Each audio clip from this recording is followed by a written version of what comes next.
Dans cette vidéo, on va regarder quelques en-têtes classiques de la réponse HTTP. Ce tableau liste certains en-têtes classiques de la réponse HTTP. Il contient location, content encoding, content length, content type, content disposition et refresh. Les restes sont pour la fonctionnalité de cache du navigateur, on va les détailler dans la prochaine vidéo. Pour vous montrer la fonctionnalité de chaque en-tête, je vais devoir faire des classes Java qui permettent de créer dynamiquement des données au sein d'un serveur HTTP. Ces classes Java s'appellent servlets. Par exemple, ici, j'ai créé un Java Web Projet dans lequel il y a un servlet nommé Hello World. Dans la méthode doGet, je retourne simplement une chaîne de caractères Hello World. Maintenant, je lance ce projet sur serveur Tomcat.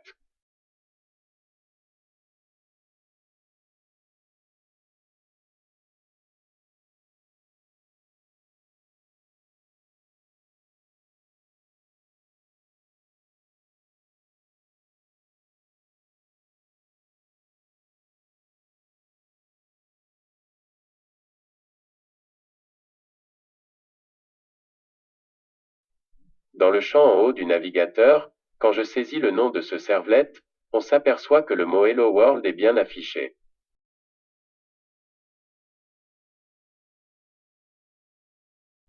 Si vous ne comprenez pas comment cela marche, ce n'est pas grave.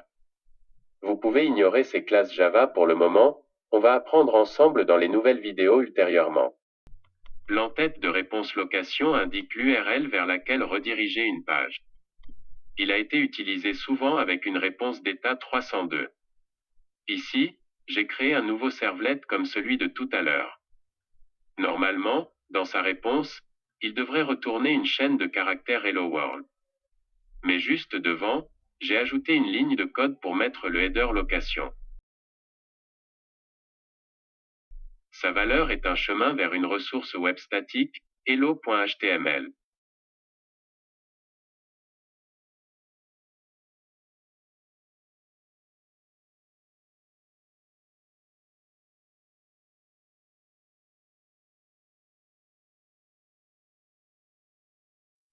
Dans ce fichier hello.html, il y a juste une chaîne caractère, world hello.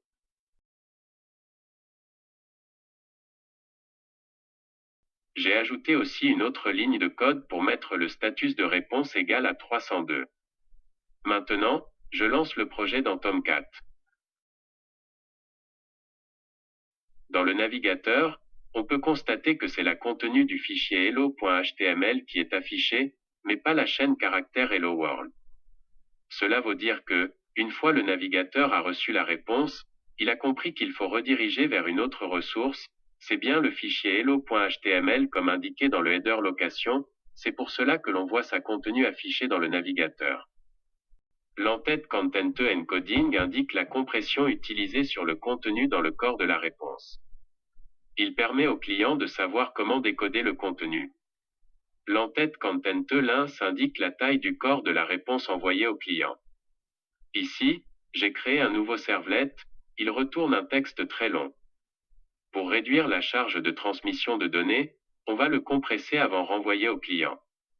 Dans le header content encoding, j'ai mis sa valeur égale à gzip pour indiquer au client que la contenu est compressée par gzip, et j'ai mis également la valeur de header content length égale à la taille compressée du texte. J'ai ajouté aussi des commentaires pour mesurer la taille du texte avant et après la compression. Après voir saisir URL de ce servlet dans le navigateur, j'ai bien son texte qui est affiché. Maintenant, quand je regarde dans le commentaire, j'ai pu voir que la taille après la compression est plus petite.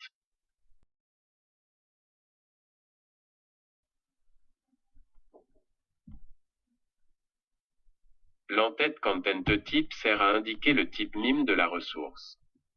Dans ce nouveau servlet, j'ai mis la valeur de header content type égale à image/jpeg.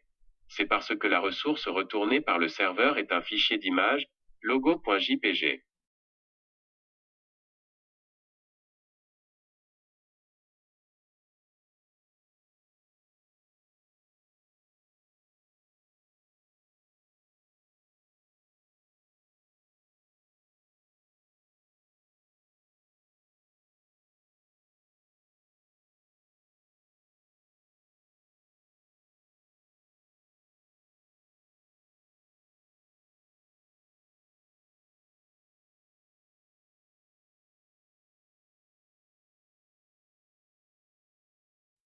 Dans le navigateur, quand je consulte le lien de ce nouveau servlet, j'ai bien l'image de logo de ma chaîne qui s'affiche.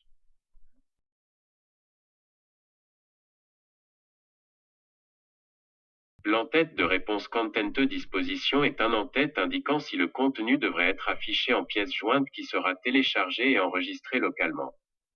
Dans ce nouveau servlet, comme le dernier exemple, il retourne aussi le fichier d'image logo.jpg. Mais cette fois-ci, c'est avec l'utilisation de header Content Disposition, sa valeur égale à attachement et le nom du fichier.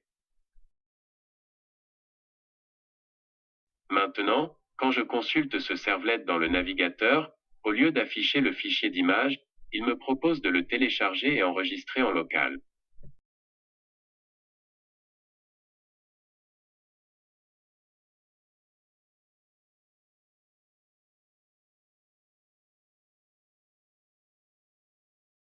L'entête de réponse refresh sert à actualiser la page web avec intervalle de temps.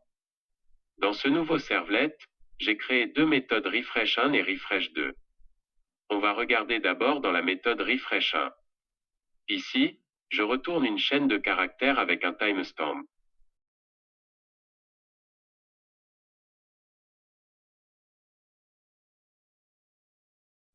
Dans le header refresh, j'ai mis 2 comme valeur, cela indique que la page va être rafraîchie tous les 2 secondes.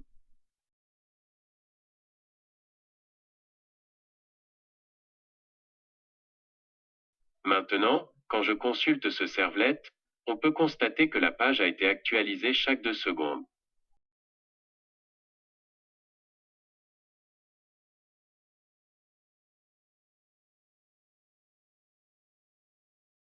Une autre utilisation de l'entête refresh est de rediriger vers une autre ressource au bout de X temps. Dans la méthode refresh2, j'ai mis la valeur de header refresh égale à l'adresse de Google avec numéro 2 avant.